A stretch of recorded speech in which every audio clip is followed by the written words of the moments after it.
Jesus never once attempted to use the absolute except in his ability to demonstrate something that somebody could wrap their mind around so that they had a reason to begin to operate in a forgiveness modality in their own mind. That's what's going on. And as a matter of fact, that's what I wanted to talk about today. There is an absolute total truth that's whole and perfect, and you are that too. You cannot not be that. Okay? Now, the whole process of the Course in Miracles, the whole process of your awakening, is based on an action of mind that allows you, in moments of not that, to realign and converge upon that as an experience in your mind. And what Jesus utilizes for that is called forgiveness. Now, the true meaning of forgiveness in A Course in Miracles is the discovery that there's nothing to forgive at a point where you think there may be, or even at a point where you want to go into the absolute without the action. You got it?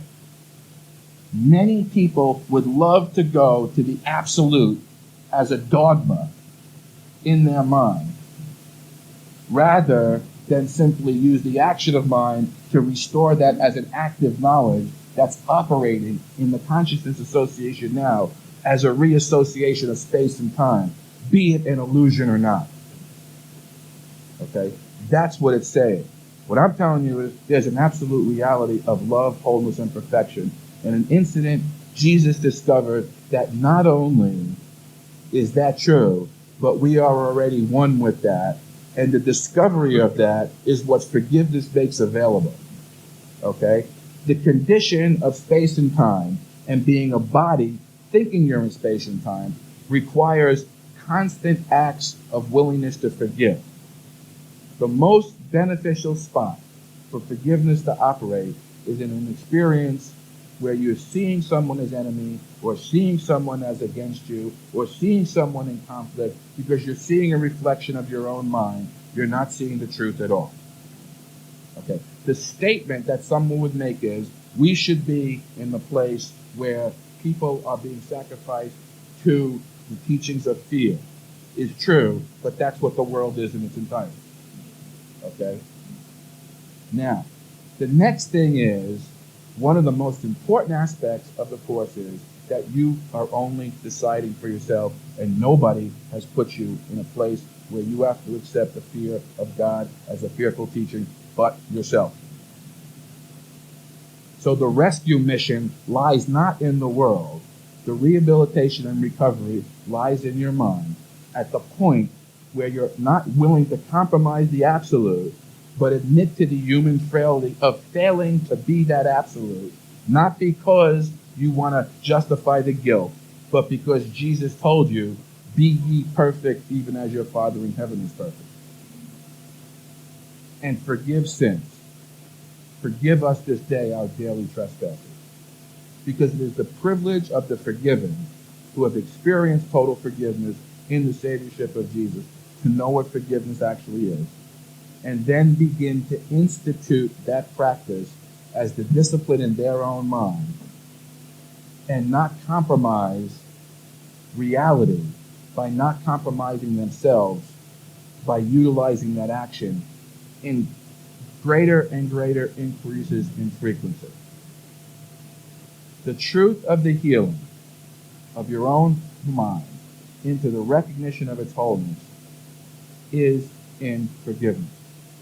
Okay? Now, many people have had absolute experiences of the totality of creative reality, okay, that have taken them beyond this world. And they find themselves back here for a second. The old time and space that was categorized and also religiously and spiritually bureaucratized in a hierarchy was based on individuals' momentary condition of enlightenment and their own need to transcendentally stay in that without the conversion of their own thoughts. and their own thought points. Okay? In that continuum of time, what was discovered was the value of an enlightened mind and the availability of the brightness of the enlightened minds offering to you the absolute as attainable in your mind. So that finally what begins to happen is people actually say, wow, I don't know what's going on in this world. I see what I do. I see what people are doing. It actually sounds like it's a hell of a step to say, what does it profit a man to gain the world and lose his soul? Because I see many people gaining the world in a myriad of ways. Through being rich or through being poor, it doesn't matter. Everyone here comes here to try to conquer the world in a way that makes sense to them, in order for them to get benefit and live in the benefit of that conquering in this world. That's not the message of Jesus, and that's not my message for you. That's not what the Course is teaching you. Finally, you've reached a moment in time, in your own mind, in your own enlightenment process, that has been your evolution, where you can see that the solution lies not here. The solution lies in a realization and a total integration of you into the absolute nature of reality. Now, to a truly awakened mind that's not only had a revelatory experience, but understands the nature of the revelation as his own way of revolting and using the action of his denial at the point of denial, includes the requirement to heal yourself. Not because as perfect you require healing, but as because for a second, you lost sight of your perfection, lost sight of where that perfection was, and now in your new view, included in the mandate of maintaining the view is the action of giving away the truth of the fact that you are forgiven. You are without guilt in reality. If you're finding yourself guilty here, if you're finding yourself in need to adjudicate what sin is in your mind, to see whether you're on the mark or missing the mark, there's a light that you could examine that with that is not the hesitation of the ego to attempt to meet rigid conditions of doctrine. But it is an expanding light in you that meets you at that point in your willingness to forgive yourself what your brother is showing you about yourself that you don't like, not because he's really showing it to you, but because what you projected onto him is the reflection you're getting back. And you've discovered, as I've discovered, that the new action of enlightened mind is a continuation of enlightenment, not a transcendent sitting in some sort of posture of enlightenment. It's a daily, moment-to-moment activity that takes place everywhere. And you have given it the ability to inform you as to how you should be and to live out of that living information for yourself. So the living information is your sins have been forgiven in their entirety. Yet anyone who is here remains with some illusion in their mind, and it is the healing of its thought of its illusionary self that is required. In truth, your sins have been forgiven. In reality, you've never sinned at all. In your own mind, you're suffering from the remnants of a nightmare if you're suffering at all. And what I'm telling you is it's needless because you don't have to. That's all. Now, there are simple techniques that you can apply if you've been given the course. Whether you read the book every day or throw the book out, it's a required course, and you fulfill it in your mind by using the activation of your consciousness as the way in which you deal with yourself, and therefore what it is you now are either projecting or extending. Forgiveness is an illusion, but it's the illusion that ends all illusion.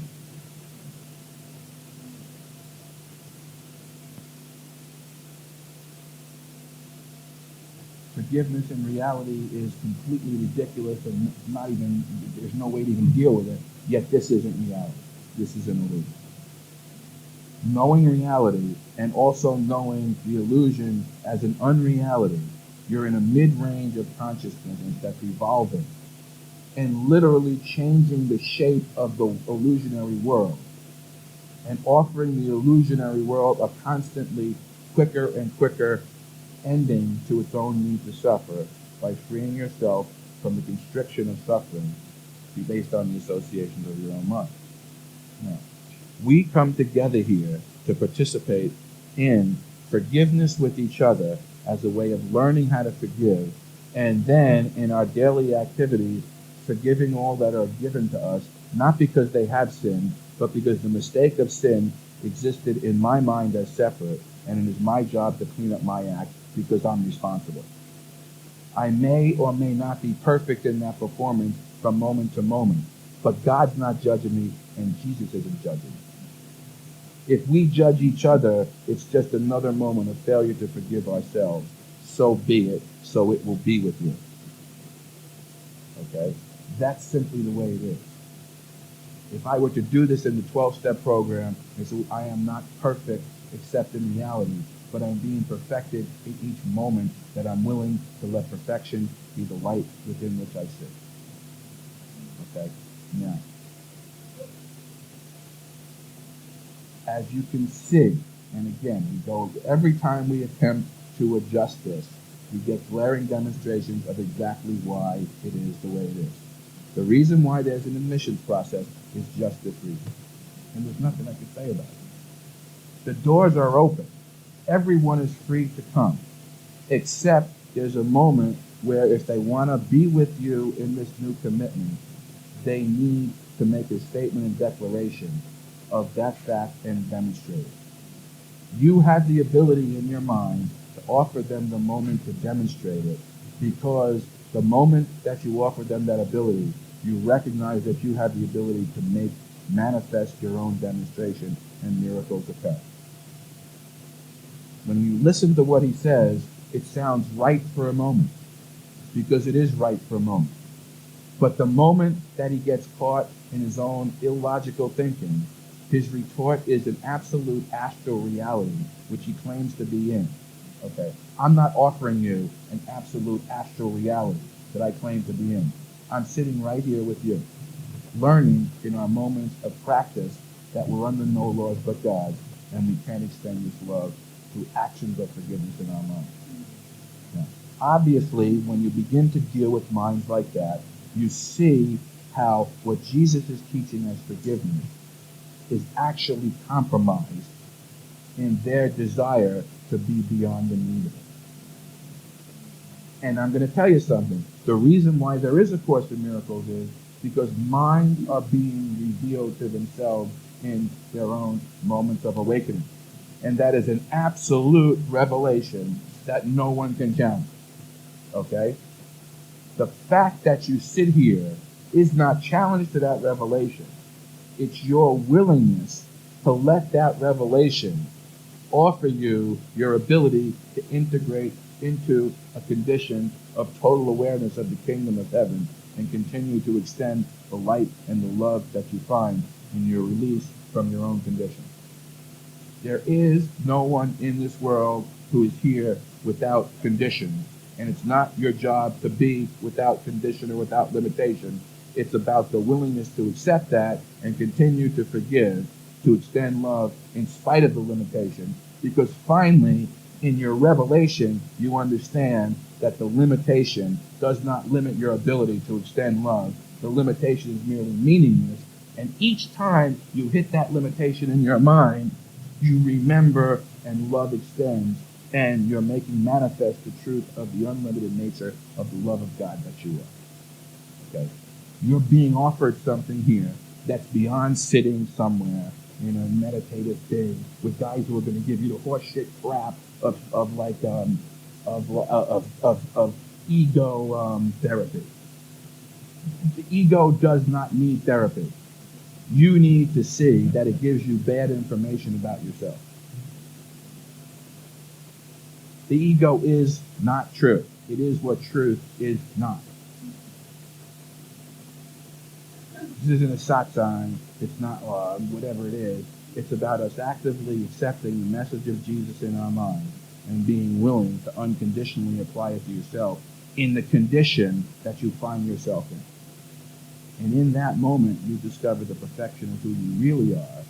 And in that moment, you see that the message has always been true, that in reality, there is nothing you could ever... This is the funny thing about it.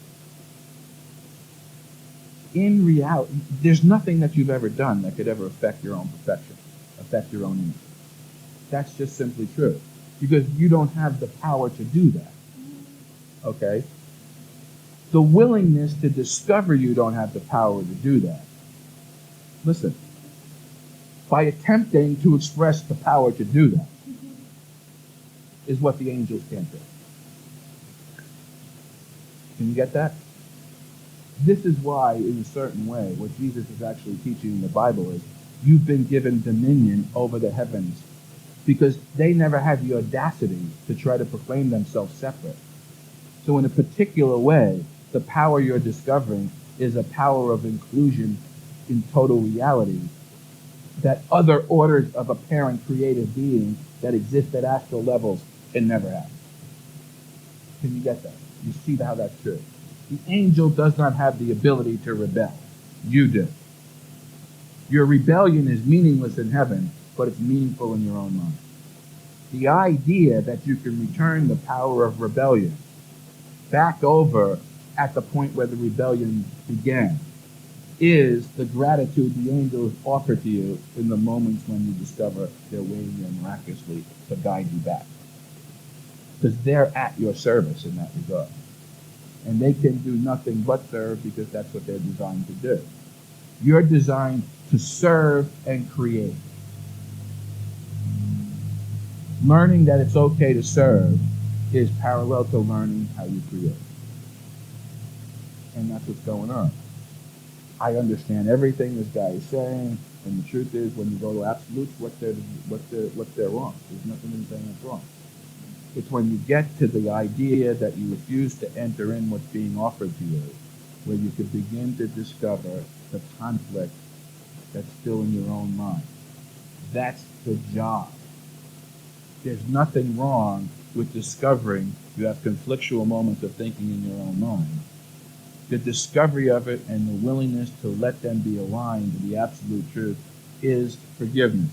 That does not threaten your revelation in any way. It only contributes to the reestablishment of the revelation as the totality of absolute truth that you become lawful under. Okay?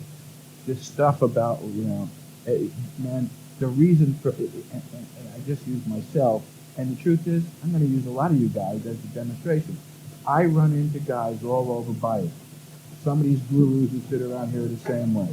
They've had incredible revelatory experiences, and they want to continue to sit in that and not do the work that forgiveness requires. That's all I can tell you. You can dispute me, you can do anything you want, but when Andrew Cohen said to me, I don't use the word forgiveness, it's because he didn't want to learn of what he was really afraid of in himself. And every time he didn't want to, he went back into an absolute in his own mind. And what he did was set up a five-fold system of law for his people to live by. Okay? We do not need another system of law. We've been given the law, new covenant by Jesus, and it's that which we're designed to learn under now. That's it. You cannot get it another way. His attempt to get it another way is his authority problem in his own mind, which is what Papa G pointed out to him, but which he wouldn't accept. You want to know why he wouldn't accept it? Because he had a revelation of a truth that's true. I had a revelation of a truth that's true. Thank God behind that was somebody who handed me a book and a miraculous thing that said, here, because now I knew what to do with my mind. Now I knew what to do here. And it has never failed me there. And the truth that in all the conditions that I face, no matter who I think is offering them to me, it does not fail. And it's true. Now, if you think that my need to forgive has shit to do with my thinking I'm reduced in my revelation, you are sadly mistaken about what it is that I've been teaching, and you're sadly mistaken about yourself. The two cooperate together to make both the operating principle of the mind. And that's what the design is for. That's what this new time is for. Do you actually think that the idea that I would find a momentary lapse into lack of love as detrimental, if literally it's at that point when I discovered more love is available to me? The ridiculousness of that is so absurd, I don't know what to do with it. Yet minds that want to do what he does will look at me and say, you're a fraud. Good. You go be whatever it is you want to be somewhere. I don't care. I'm not concerned. I recognize that as the condition of my continuing availability of enlightenment. Not as a condition of limitation, but to just show me how unlimited and unconditional the power of creative reality really is, and all the love that it has for me. Because it accepts me exactly as I am and offers me a greater self than I was willing to give myself, even in my own enlightenment.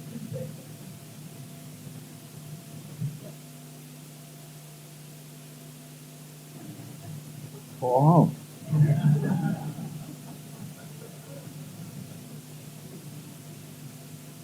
Well, what's that? What is? Oh yeah, that's what I tried to.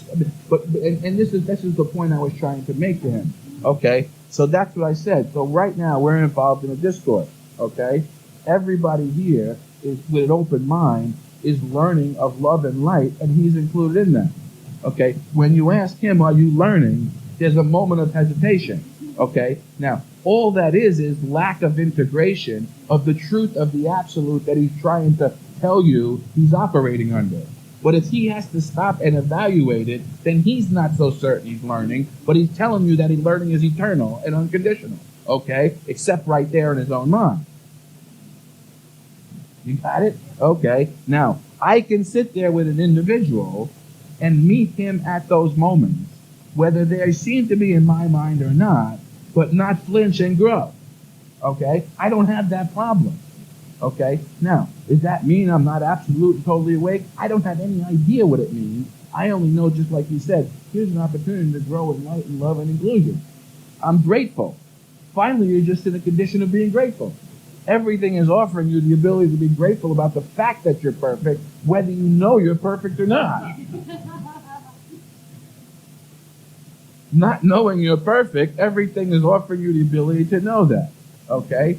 Now, how you define a brother as sick and suffering at the hands of somebody who's teaching fear, and try to maintain that position and also maintain the ability for people to have free choices beyond it.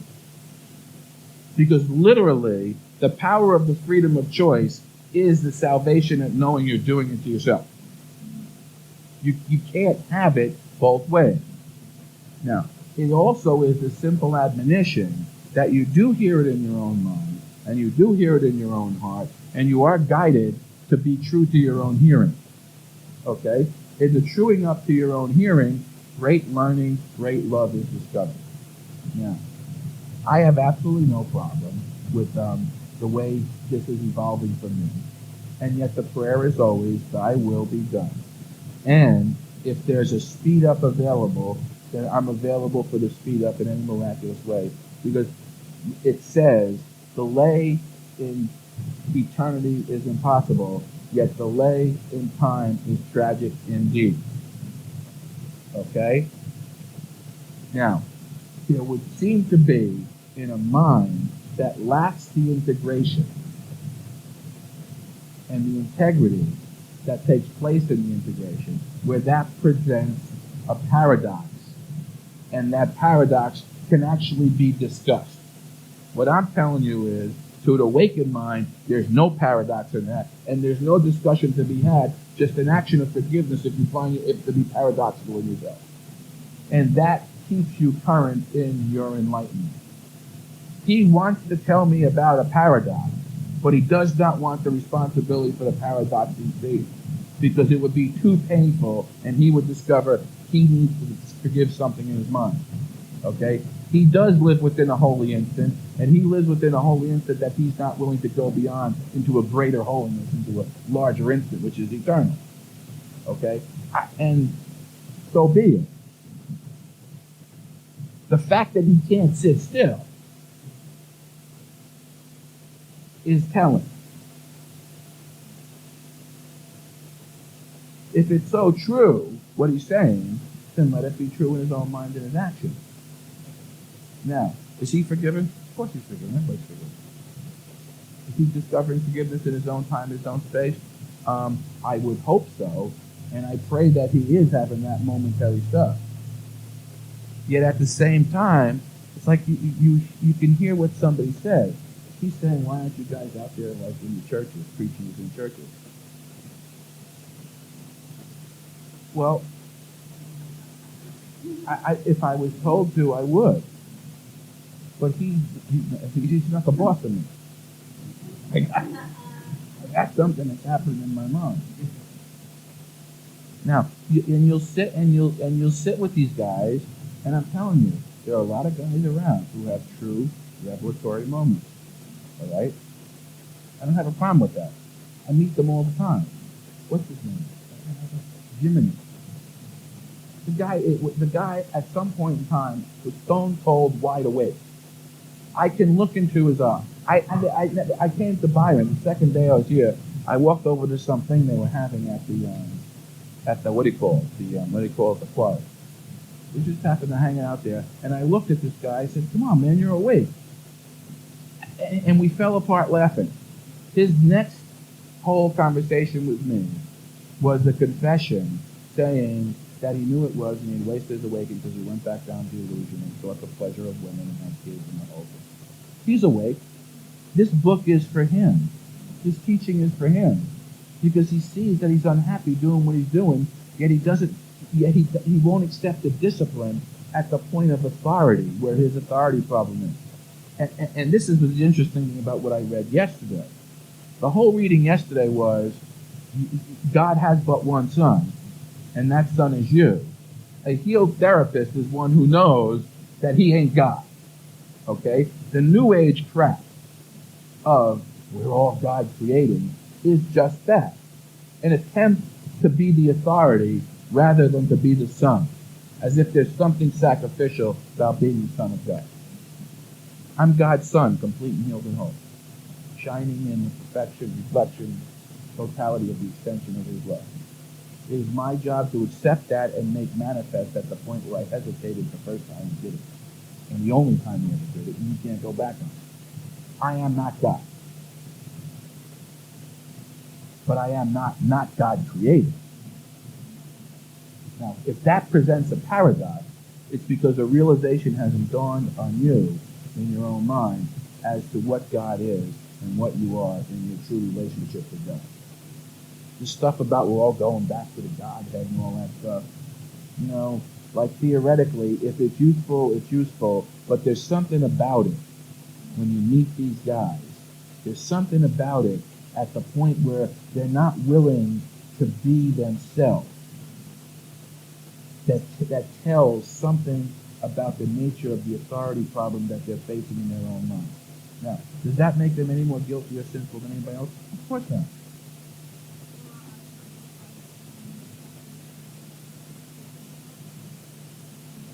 Of course. Everybody does. And when you look into your own mind, and I've had to, my revelation was one where I knew I was God's son.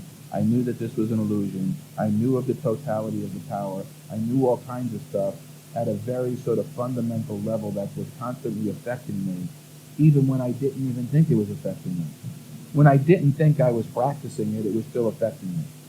And it was causing me to look around and say, shit, something's not right here. And finally I had to say, I don't know what I have to do, but I have to be right with this in my own mind. And I know for a moment it may seem sacrificial, but in the next moment it's the joy of discovering there's no sacrifice. That's all I know. And then I started to meet guys, my own contemporaries. My contemporaries are about to inherit the world in all regards. They're being handed over a shithole place that's very screwed up. Okay? Each and every one of them has the ability to enter into a new way of working that sorts everything out. Not because it's reality, but because it's our salvation to discover that this isn't reality. And each in their own way is ready to move and be what they are but they can't do it that way.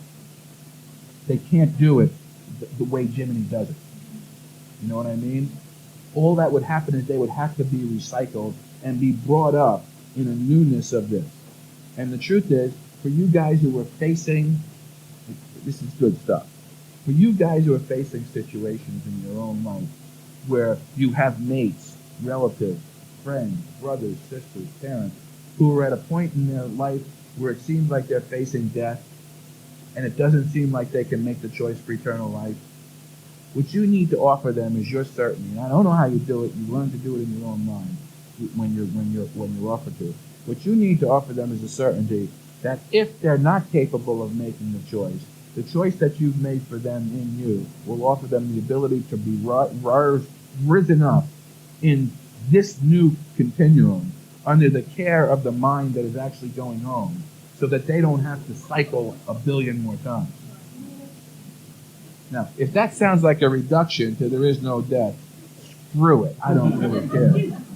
I'm not concerned about that. There's no such thing as death.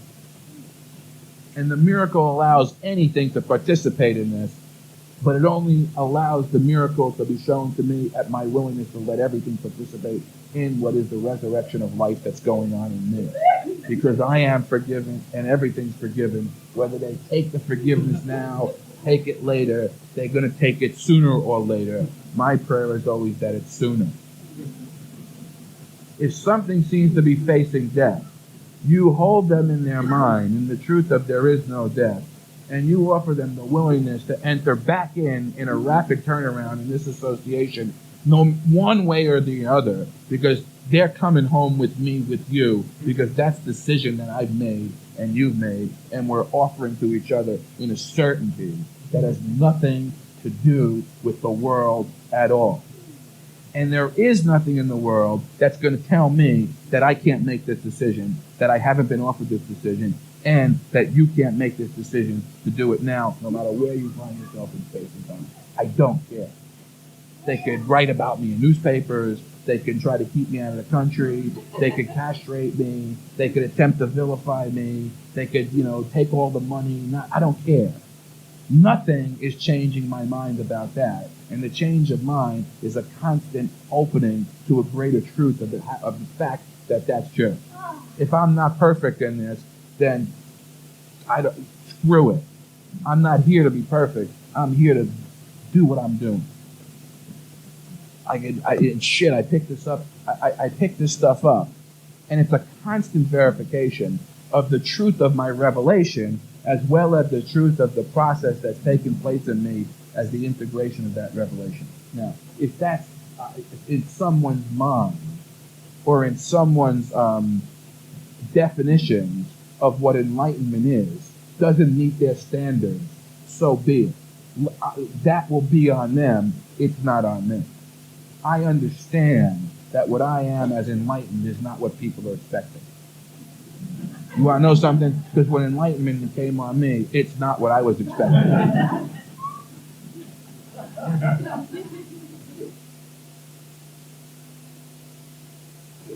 I'm not going to be Ramana Maharshi, Isaac, any of those guys sitting there trying to do whatever the hell it is they're doing. Because when I sit there, they ain't doing nothing. They're trying to hold together a little bit of energetic reassociation just to keep, I don't know what. But until they're willing to put themselves on the line and give it completely away, they ain't doing nothing. And they want to resort to their revelation as an absolute to justify their need to not to. I don't have the ability to do that. I have the ability to use the absolute and the ability to forgive because it's my privilege to forgive because I've been forgiven. And I have the ability to communicate this. Yet he who does not want, who hears but hears not, there is nothing that you can do about it. He who sees but sees not, there's nothing I could do about it. In my mind and heart, that's an impossibility of a condition because absolutely God does not create that. But it certainly is nice to know that you're under no laws but God. You're utilizing forgiveness in an activation of consciousness. And you're getting miraculous reflections to demonstrate that you're truing up in this. I don't really know if that gets me a following, the likes of Andrew Cohen, Ramana Maharshi, Papa G's, anything like that. I just know that when I look at the model given to me, damn, we're doing okay because he died on the cross to resurrect all. Nobody went with him on that journey. You guys, as I have chosen to stay in this and do it as one, individually and as an aggregate. Greater things than me will you do. That's what he's talking about. Now, in the truth of it, there is nothing greater than your own realization of your own Son of Godness, of your own creative purpose. There is no greater realization than that, because it is what creative reality is. Yet in the condition of being space and time, where that seems to be either so far off it's beyond, or so close it's any minute, because it's now, the job is simply to be happy and to continue to forgive. And I really don't see a problem with that. I see people offer me definitions. Right. I see people offering me definitions. Like this guy said, like he just said, when I asked the question what his sin was, it's because I already knew the answer. Well, that ain't a question. Yet when I say to him, I don't know what sin is, he doesn't use it and say, oh shit, maybe it proves my revelation is true, which is what he said. He uses it, oh, I know more than this guy. But don't we all know the same? What's her name? Susan. I'm the brightest thing in the room, we're all equal. Now, to that mind, what I'm telling you is, it's not a joyful, miraculous occurrence to discover the discrepancy in itself. Okay? My practice, my training, and my joy comes in not only sharing the perfection we already know about, but in seeing the discrepancy, no matter where the discrepancy is, and being fully responsible for that discrepancy, because the truth is there is one mind. Who cares who gets the benefit of it? It cannot not be me. I don't understand. First in time, this is the whole thing, this is Jesus' teaching.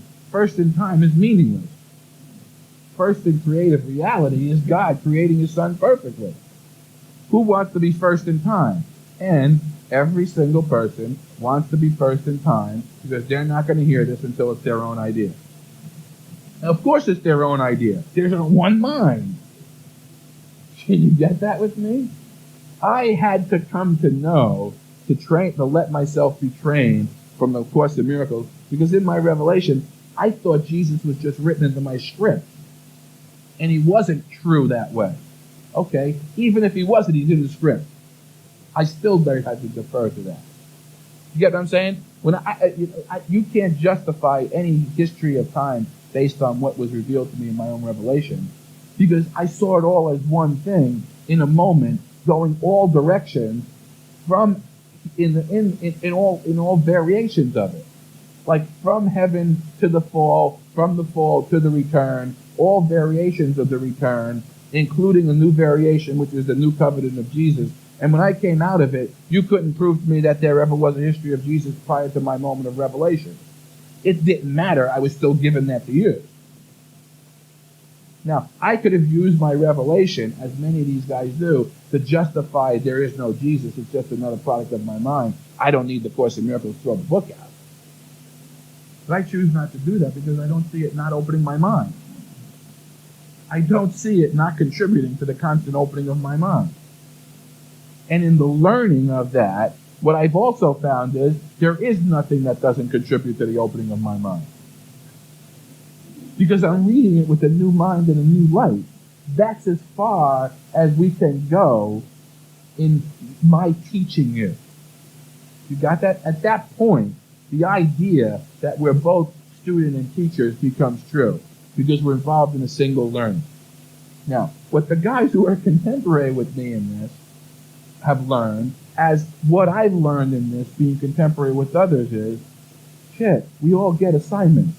We all have a function. We all have a role. If the outcome is the same and the joy that you experience is the same no matter what role you play, why not just play the roles you have rather than trying to get a better part? I don't know how else to teach it that way. Every part is equally important. If you think for a second, I'm thinking in my own mind that I'm doing something that's more important than, say, the guys who are here, like actively doing what they're doing, you're absolutely wrong. That's why I don't need to control this. Yet it's shown all the time how it should work. Now, I may be a little bit more certain in one area than another area, but I'm always willing to defer to anybody, except when I'm told not to defer. Because I'm being told not to defer in a deference to something else that's telling me not to defer. Okay, and that's the way this works. I can't do it. I can't do it in a way because there's not another way. And that's all there is.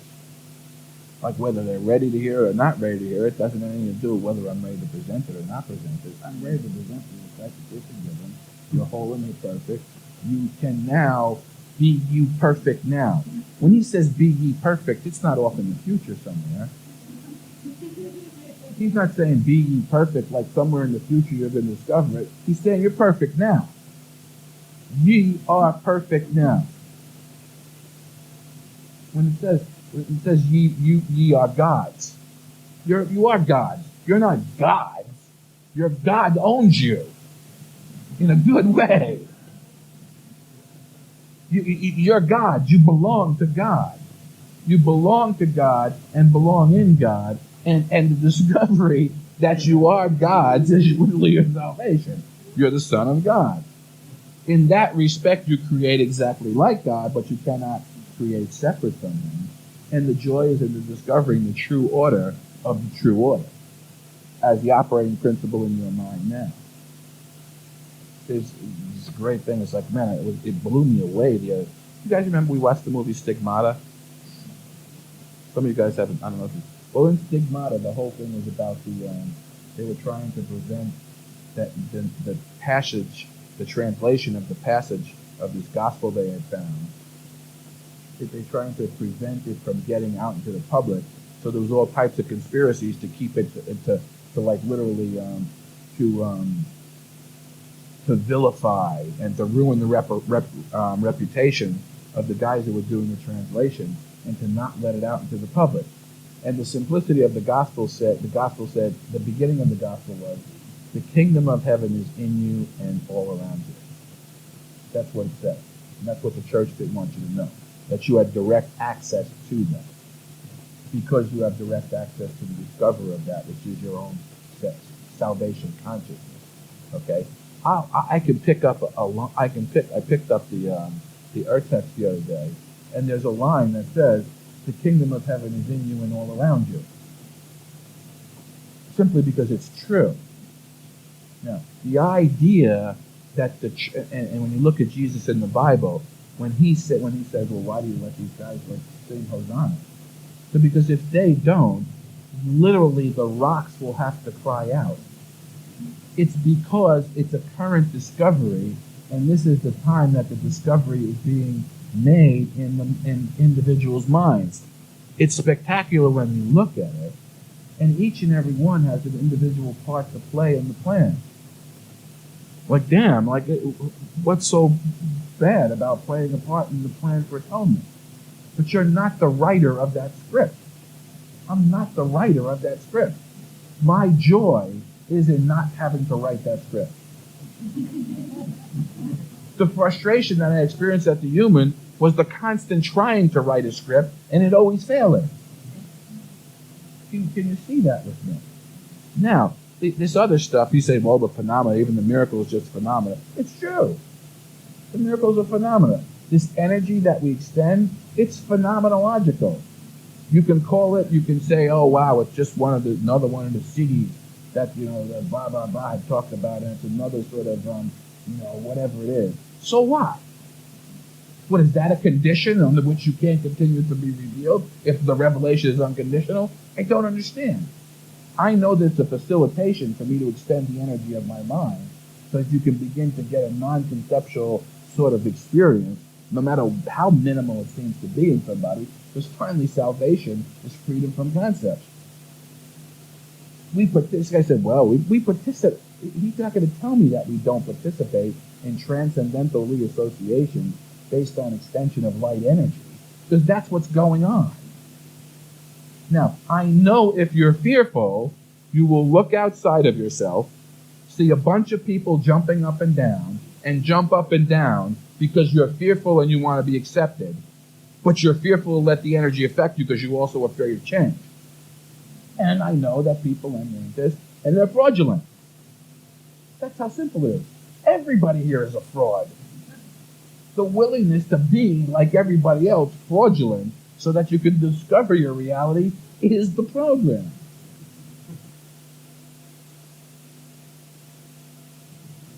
I understand there are people who are jumping up and down, have no sense of what's actually taking place in moments of communication.